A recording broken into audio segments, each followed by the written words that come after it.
Praise the lord అండి. అందరికీ వందనాలు.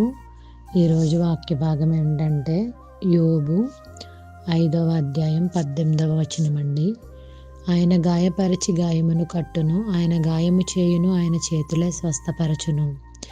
ఈ వాక్యం చాలా మందికి తెలియదు, కానీ తెలిసిన వాళ్ళు ఎలా అనుకుంటారంటే ఆయన ఎందుకు గాయాలు చేయాలి, మరలా ఆయన ఎందుకు కట్టుకట్టాలి అనుకుంటారు.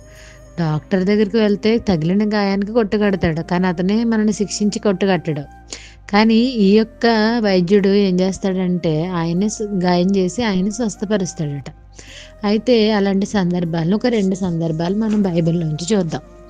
అబ్రహాం సందర్భాన్ని మనం చూసినట్లయితే ఆయన ఫస్ట్ 70 సంవత్సరాల వయసు ఉన్నప్పుడు యేసు ప్రభువారు అతన్ని వచ్చేయమన్నాడు. నీ ఊరిని నీ యొక్క సొంత జనాంగాన్ని విడిచిపెట్టేసి వచ్చే, నేను నీకు సంతానం ఇస్తాను అని అన్నప్పుడు తను ఎక్కడికి వెళ్ళాలో కూడా తెలియని పరిస్థితి.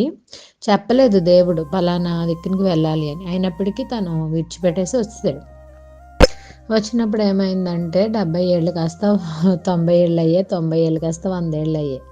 ఇంకా పుట్టలేదు. కానీ తను ప్రశ్నించలేదు. అప్పటి వరకు కూడా 30 సంవత్సరాలు తనలో ఆ గాయం ఉంది.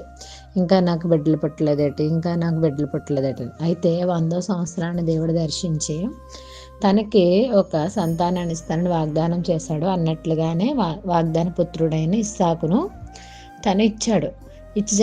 తను జన్మించినప్పుడు ఎంతో సంతోషం. ప్రతి పాలు విడిచినప్పుడు పండగ చేయడం అదన్నీ చూస్తాం మనం.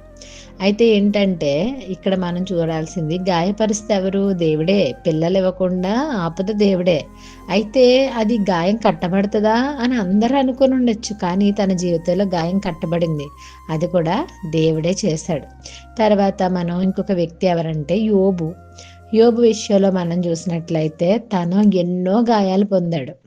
ఎన్ని గాయాలంటే లెక్కలేదు. అసలు ఒక్కరోజే పిల్లలు చనిపోవడం, ఆస్తంతా కొంతమంది వచ్చి కాల్ చేయడం, పశువులన్నీ తీసుకెళ్ళిపోవడం, భార్య కూడా దూషించి మరణం చచ్చిపో అని చెప్పి వెళ్ళిపోవడం, అన్నీ ఒకే రోజున జరిగిపోయాయి. ఎన్నో గాయాలు, అసలు ఒక గాయం కాదు, అన్ని విషయాల్లో, మనసు విషయంలో, శరీర విషయంలో పొక్కులు వచ్చేయడం మనం చూస్తాం. అన్ని విషయాల్లో తను గాయపడ్డాడు. అయినప్పటికీ ఆ గాయాన్ని తను స్వీకరించినప్పుడు ఎంత బేగా ఏమీ ఆ గాయం కట్టలేదు దేవుడు.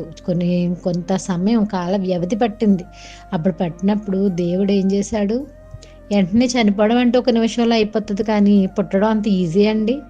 9 నెలలు మోయాలి, వాళ్ళు పెరగాలి. అప్పుడు వారి యొక్క అందం గురించి కూడా ఇందులో రాయబడింది. తర్వాత మళ్ళీ 10 మంది పిల్లల్ని, ముందు ఎంత ఉందో తర్వాత డబల్ ఆశీర్వదించడం మనం చూస్తాం. అంటే దేవుడు గాయం చేస్తాడు, గాయం కడతాడు. అబ్రహాం జీవితంలో గాయపరిచాడు, ఏంటి బిడ్డలు లేకుండా. తర్వాత గాయాన్ని కట్టాడు. యోబు జీవితంలో అంతా తనకున్న సర్వస్వం కోల్పోయాడు. అయితే ఎప్పుడైతే తను విశ్వాసంగా ఉన్నాడో తన జీవితంలో రెట్టింపు పొందుకున్నాడు. అయితే ఈరోజు మన జీవితాల్లో ఏమైనా గాయాలు ఉన్నాయా? ఒకవేళ గాయాలు ఉంటే గనుక ఆ గాయాల్ని కట్టేది కూడా ఆయనే. కాబట్టి దేవుడిని నువ్వు అడుగు, ప్రభు ఈ గాయం దేని నిమిత్తం పెట్టు? విశ్వాసం పెరగడానిక, ఇంకా నీళ్ళు ఎదగడానిక, లేకపోతే నేను పాపం చేశానా? ఈ 3 విషయాలు నువ్వు ఆలోచించుకున్నప్పుడు దేవుడు ఖచ్చితంగా మనతో మాట్లాడే దేవుడు. కాబట్టి మాట్లాడి మనల్ని మన యొక్క జీవితంలో ఏదైతే పరిస్థితులు దేవుడు పెట్టాలనుకుంటున్నాడో ఆ పరిస్థితులు పెడతాడు. ఎప్పుడు మనం ఆయన అడిగి, ఆయన ఏందో విశ్వాసం ఉంచి అడిగినప్పుడు, ఆయన కడతాడు అని విశ్వాసం ఉంచినప్పుడు. కాబట్టి ప్రతి ఒక్కరూ కూడా మన యొక్క జీవితంలో గల గాయాలు ఉంటే దేవుడిని అడిగి, అవి ప్రభా తీసివేయడానికి నేను ఏం చేయాలి? అంత ఓర్పు ఉండాలా? ప్రభా ఖచ్చితంగా నేను ఓర్చుకుంటాను. కాబట్టి మనం అందరూ ఓర్పు కరిగి మన జీవితంలో ఉన్న గాయాలు కలిగి ఉన్న మనం ఆ గాయాలు కట్టివాడు దేవుడని ఆయన వైపు ఎదురు చూద్దాం గాక. దేవుడి చిన్న వాక్యం దీవించును గాక. ఆమేన్.